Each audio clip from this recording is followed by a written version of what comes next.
So today we're going to be doing a knee eval. So the first part is going to be history. It's going to be past history, present history. The next would be inspection, looking for swelling, discoloration, deformity, and also the gait cycle. Then we're going to do palpation for bony palpation. You're going to be looking at the tibia plateau, the tibia tuberosity, and the shaft of the tibia looking for fracture. And looking at the condyles and shaft of the femur looking for fracture. And then looking at the head and shaft of the fibula looking for fracture. And then finally looking at the borders and body of the patella looking for fracture. Then we're going to move on to soft tissue. So our first soft tissue is going to be the medial collateral ligament. So we'll go through the joint line, go medially, and find the MCL. And then that one you're going to be looking for sprain. And then go to the opposite side, to the lateral aspect, and find the lateral collateral ligament, and that's also looking for sprain. And then have their knee up, looking at the joint line. And that you're looking at the menisci at the joint line, looking for tear. And then you're going to be looking at the patellar tendon, looking for rupture and tendinitis. Then looking at the popliteal fossa, looking for cyst and tendinitis. And then you're going to be looking at the quadricep muscle group. So you have the rectus femoris, vastus medialis, and then vastus lateralis. And now you're going to be looking for strain. Then we're looking at the pes anserine muscle group. So with that, it's going to be the sartorius, the gracilis, and then the semitendinosus. And now you're going to be looking for tendinitis. Then we're going to move on to the hamstring muscle group. So have them flip over.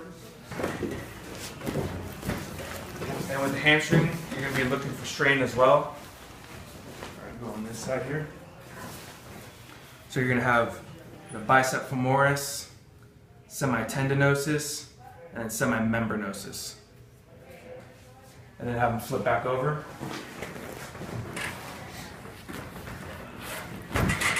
And then you're going to be looking at the iliotibial band on the side. And that one you're going to be looking for tendinitis. Then we're going to move on to our stress test. Our first stress test is going to be the valgus stress. So at 0 degrees, you're going to be testing the ACL and the MCL.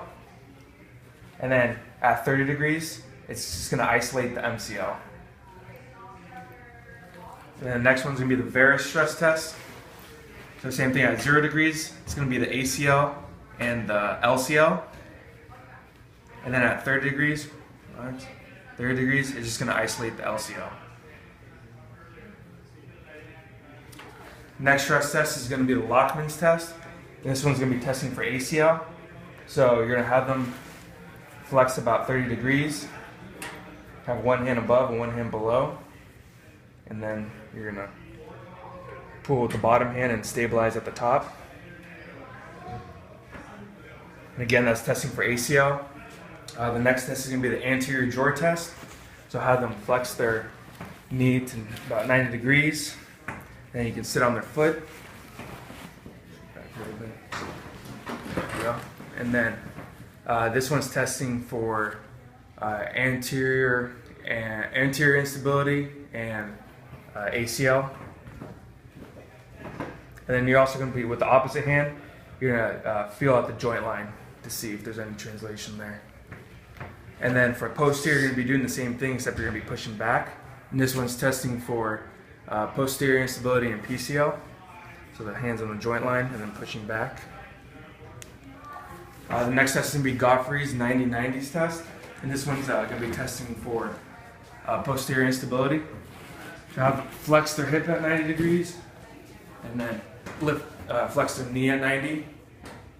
Stabilizing them, and you're just going to see if there's any dip within their knee. Okay. And then we're going to move on to our special test. The first special test is going to be the sweep test, which is testing for joint infusion. So then you're going to sweep the swelling to one side. And then you're going to poke at the swelling, and you're going to see if the swelling comes back to the opposite side. That would be a positive test. So and then you can also do it to both sides, just like that. Next one's going to be patellar Blockman's test, and this one's also testing for joint infusion. So you're going to be poking at the top of the body of the patella, and if you see any swelling come back up, it would be a positive. The next test would be the Solcombe's drawer test, and this one's testing for anterior medial and anterior lateral instability. So this one's kind of like the anterior drawer test or the posterior drawer test. So you have them flex their knee up to 90 degrees. They're going to be sitting on their foot, but to test for the anterior and medial instability, you're going to have them laterally rotate their tibia, and you sit on it, and you're feeling, and you pull forward. And then for anterior lateral instability, you're going to immediately rotate their tibia. Like that, and sit on the foot. And pull.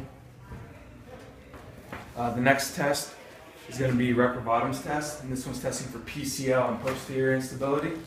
Going to lay their legs all the way out, and lift up their feet. And you're trying to see if there's any hyperextension in the knee, and that would be a positive test. The next test is going to be the active quadricep test. So with this one, you're going to have them flex their knee up to 90, then sit on their foot, and then you're going to tell them to kick their foot out towards your hand. Go ahead and kick. There you go. Then the next test is going to be the bounce home test, testing for the menisci. So with this one, you're going to gently flex their quad and extend it. And do it really soft, just like that. The next test is going to be McMurray's test, and this one's also testing for menisci. So this one, you're going to have your hand on the joint line, and you're going to flex and extend the knee at neutral.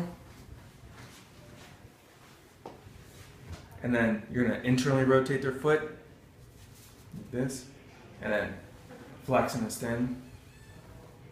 And then you can also laterally rotate, flex and extend. And then you can also add a valgus or varus stress to it as well.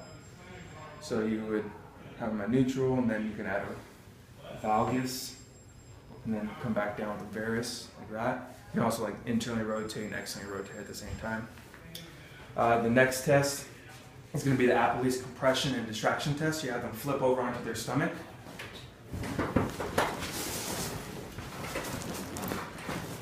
And then, so you're going to have them flex their knee up to 90 degrees. And then for the compression test, you press down and you rotate the tibia and fibula.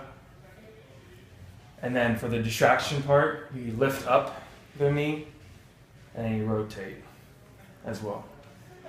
Okay, the next test is going to be the Q angle measurement test. This one's testing for predisposition for patellar tracking. So have them flip back over onto their back.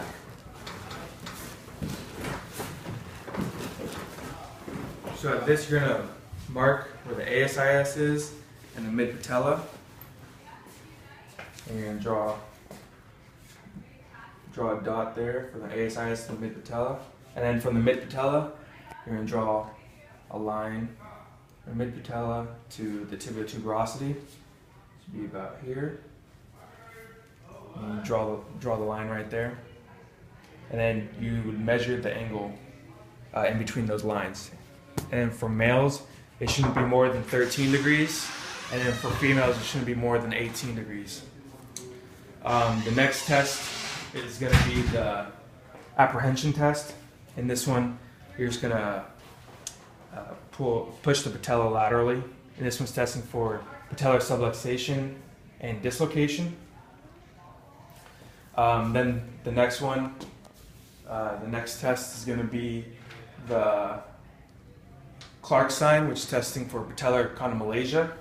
So this one, you're going to push down on the top of their patella, and then you're going to tell them to contract their quad. One more time. Yeah, just like that. And this one's testing for patellar chondromalacia. The next one is going to be Clark sign. Or this one's going to be Noble's sign. And then this one you're going to press down on the IT band, and then you're going to flex and extend the knee. And this one's testing for IT band inflammation. Then the next one is going to be Ober's test. And then for Ober's test, you have them lay on their side.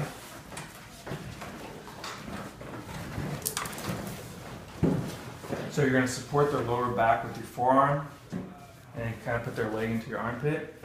So you're going to flex their knee first, flex their knee, or flex their hip, abduct the hip, and then extend the hip, and then slowly bring the knee down. And this one's testing for IT band inflammation. Then we're going to move on to our range of motion. So you have them sit back up. So range of motion, you can do active or passive range of motion.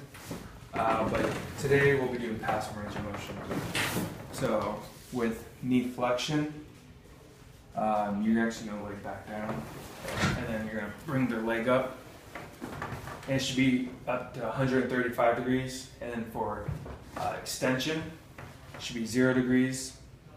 And then you also have internal rotation to 10 degrees and external rotation to 10 degrees. Then we'll move on to our muscular strength testing, which is our resistive range of motion. You're going to have them on their backs or on their stomachs. Have him lay on the stomach.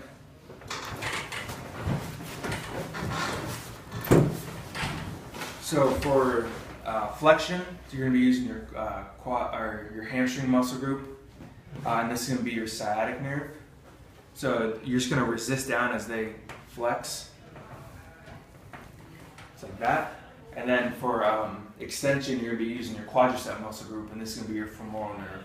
So you're going to secure down right behind the knee and then have them push down, just like that. That's going to be your femoral nerve. Then we're going to move on to our neurological testing. So you have them sit up. Actually, you can have them stand up and then copy the same motion as you do. So L2 to L4 would be knee extension and hip adduction. L4 would be ankle inversion and ankle dorsiflexion. L5 to S1 would be, or excuse me, L4 by itself would just be, or L5 by itself would be toe extension, and then L5 to S1 would be knee flexion. Then S1 would be ankle eversion, and then S1 to S2 would be ankle plantar flexion. Then you have them sit back up on the test or on the table and do sensory. So you have L3, L4, L5, S1, and back up here for S2. Then we're going to have our reflexes. So you have L4 patellar tendon, and then S1 Achilles tendon. Then we're going to move on to our blood flow tests. So we have dorsal pedal artery pulse, recapitalization, and the popliteal artery pulse, and then you bilaterally compare.